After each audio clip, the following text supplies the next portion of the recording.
Howdy, this is Extra Factors Facsimile Edition. It's a reprint of issue 87, written by Peter David and Joe Quesada.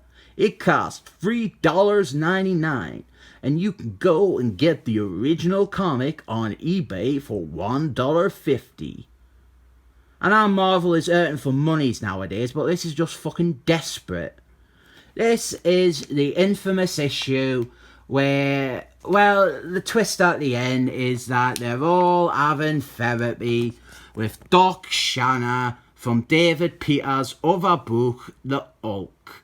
And you've got to turn the page sideways, which I absolutely love doing. I would say that this issue is overrated. It would be fine as a one-off. It is a good idea. But the problem is that David Peters, he has gone back to this well so many times. He did another Extra Factors series in 2006. And he did an issue which was the exact same thing. He did loads of Hulk where it turned out at the end he was just talking to Doc Shanna. And it all just makes this one seem less special. There's some nice stuff done here, like fleshing out the characters and showing their personality flaws. We start off with Wolf's Girl. She's talking about how she has a bit of an adaptive personality. And it ends with Doc Shanna working out that this is all because she's in constant pursuit of approval from father figures in her life, because her actual father, he is a hate-filled bigot. He hates the muties, and he's like a hardcore comic gator. So some nice stuff done with Wolf's Girl.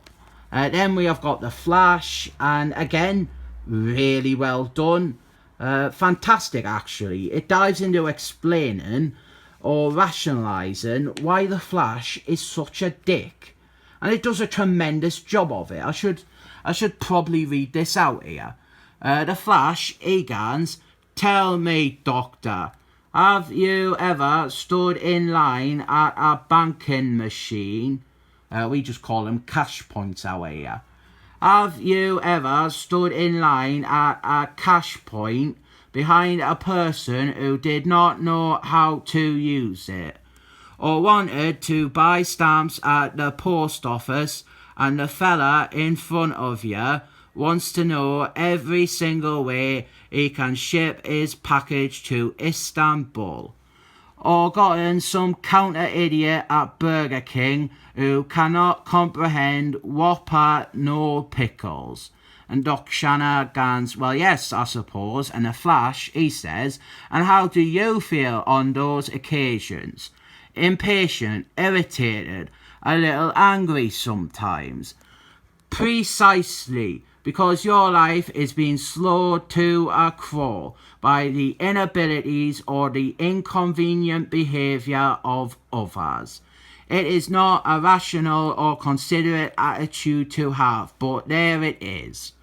Now, imagine, Doctor, that everyone you work with, everywhere you go, your entire world is filled with people who can't work cash machines. And he's done the jigsaw quickly when he was talking. Really good, that explains the character really well. Different like what they do with Miss Magnus though. They give her body dysmorphia. It seems to come out of nowhere with this issue. There's been no hint of it before. And, well, it just seems trite. And she's really pretty. Why would she think she is fat and ugly? I would tell her, like, every other hour, she is really pretty and I love her. I guess Pillock is every bit the terrible cunt to her that I think he is. Next, it is Strong Guy. Not Sunday, you idiot. It is Strong Guy.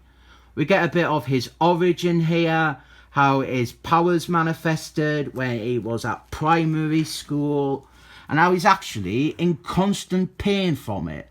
But he doesn't let on because he doesn't want his friends to pity him. Really good stuff again. This is mostly a good issue. Multiplication Man, we didn't really get that much on him. Mainly that he doesn't really want to be alone.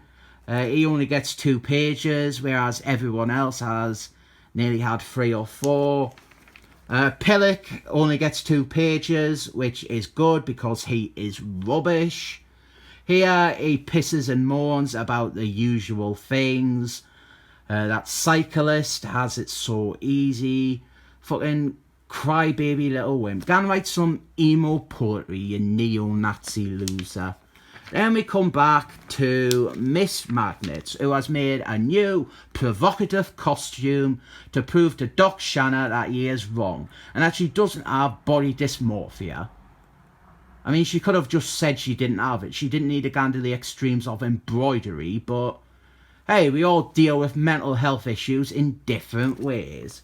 And then look, the big twist, it's Doc Shanna from the Hulk's book.